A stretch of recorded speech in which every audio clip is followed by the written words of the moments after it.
కేవలం 7,999 up to 10 kgs వరకు బరువు తగ్గి అధిక బరువు నుంచి వచ్చే ప్రధాన సమస్యలను దూరం చేసుకోండి.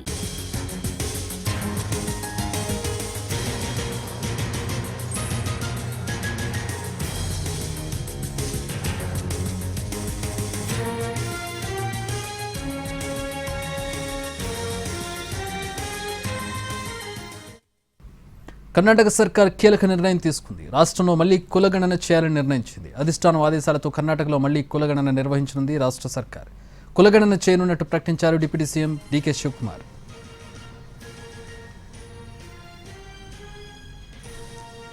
కర్ణాటక సర్కార్ కీలక నిర్ణయం తీసుకుంది. రాష్ట్రంలో మళ్లీ కులగణన చేయాలని నిర్ణయించింది. అధిష్టానం ఆదేశాలతో కర్ణాటకలో మళ్లీ కులగణన నిర్వహించనుంది రాష్ట్ర సర్కార్. కులగణన చేయనున్నట్టు ప్రకటించారు డిప్యూటీ సీఎం డీకే శివకుమార్.